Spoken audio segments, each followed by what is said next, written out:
There's not a lot going on, Come Rob. on, I'll make it work. Hit it. All right. All right, listen. I just said, what do we talk about? And Chris Mack said there's a lot going on. Nobody asked me. Tell them about that. Nobody asked me. The new podcast. Go to 937thefan.com. You may know me from pre and post game on Pirates games and from Rob's videos. But I talk about other stuff. Went off on a giant rant about James Franklin the other night. So download it, subscribe, 937thefan.com, radio.com, play.it. Listen, all those places. I get everybody involved in these videos. He's on his break. My man, he's the custodian here. He's the guy who makes this place look sparkling beautiful every day. My man Brian shooting this on the AT&T phone. Thank you for your hard work, what you do to take care of this place and take care of all of us. Oh, you're welcome. Thank you. Jack Zarinzik moments ago, here's how the conversation began. I need to do something with my lawn. I do. I said, get out to Sorgles, Doug Oster, Jessica Wallace, so that's the show he was listening to, the Organic Gardeners, and get some Jonathan Green grass seed. Black Beauty's great. I got it. I wrote all this stuff down. I was riding in my car and I was careful. I was putting it down. Oh yeah. They're good. And Don Foster, who's a good golfing buddy of mine, his son married one of the Sorghum girls, Nice. and tomorrow I'm going to golf with him. So Time. I'm going to bring it up. I'm going to say, hey, tell me about what sorghums can do for my lawn. Okay, now, just a little while ago, Jeff Hathor and I did one of these videos, and we were talking about the guys that are coming back for the month of September. Obviously, Tyler Glasnow is one of him. You being a former GM, knowing a little bit about baseball, he's got so many tools, you got to give him a little more time, right? Sure. I mean, and you're not going to give up on any of these young kids. So whether it's Brawl who's pitching tonight or whether it's Tyler Glasnow, you want to see the adjustments he's made with his time back in the minor leagues, about 4.5 months. So now he pitched well. Now you're going to give him the opportunity to see what kind of adjustments he made. And if you're the big league staff, if you're the front office, you're looking to see what steps he's taken in the parts of his game that needed to be corrected, whether it be his control, whether it be holding runners, whether it be fielding his position. He's got a good arm. He's got a really good breaking ball. Now, let's see what he's done to kind of refine all of this stuff. All right, some of the other guys called up. Maybe a little bit of hope on all of those Pirate fans out there who are just thinking maybe this time next year might be a different story. Well, I mean, they brought up a bunch of bullpen arms to see what they have. A guy, Jack Leathersich, they just claimed off of waivers from Chicago. Dan Runzler, who's sort of a career minor leaguer, hasn't pitched at the big league level for a few years. A couple other depth arms.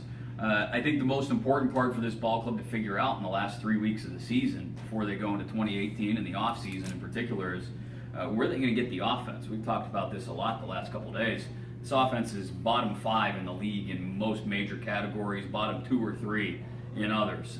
You've got McCutchen and Bell in the middle of the order, and this is a league that's based on power now. You can argue about the ball being juiced if you want, but you got to hit home runs if you're going to win in Major League Baseball these days. And if it's just McCutchen and Bell in the middle of the order, they need some help around them. So it'll be interesting to see what they decide and do to go out and get that help this offseason. You brought up another catcher, and a lot of people are wondering, Francisco Cervelli been injured, where he's going to be this time next year, even obviously with the team. So what's the latest on this next catcher that they brought up, and what about the future of Francisco Cervelli? Chris Mack. Well, Jacob Stallings is a depth guy. I mean, they've brought him up going back to a year and a half ago when they get in a tough spot with catchers. Diaz is the future starting catcher. Chris Stewart's probably done after this year. There's an option that I imagine the club won't pick up or they'll buy out. And the question for Cervelli is, are you going to get enough out of him playing time-wise to make it worth the $11, $12 million you owe him each the next 2 years?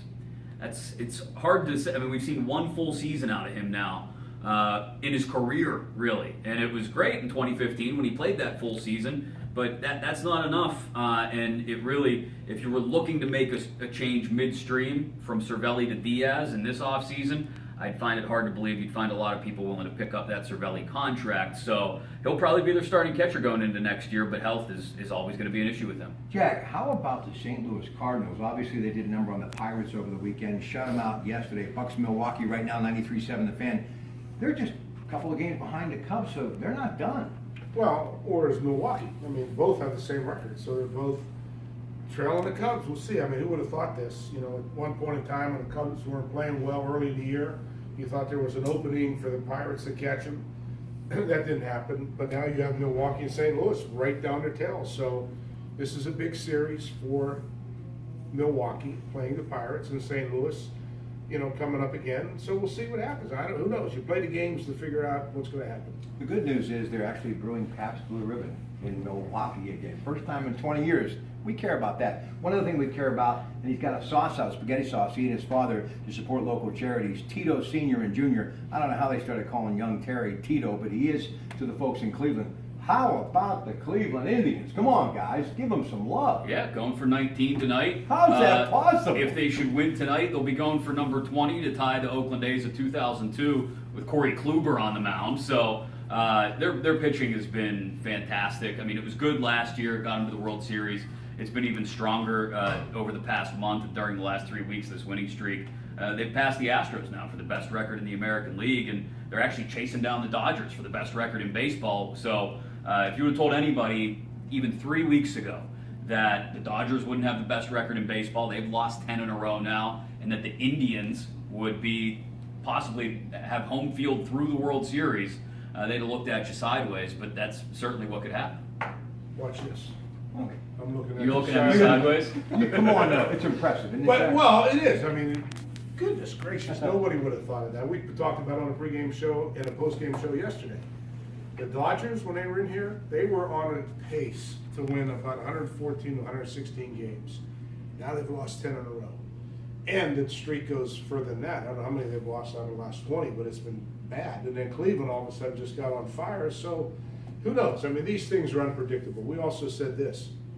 If you were sitting in Minnesota, you were sitting in Milwaukee, who was the other club we said? Minnesota, Milwaukee, or Anaheim. And you just said coming out of spring training, hey, on September 11th, we're both, or all three of us, are going to be in second place with a chance to be in the playoffs.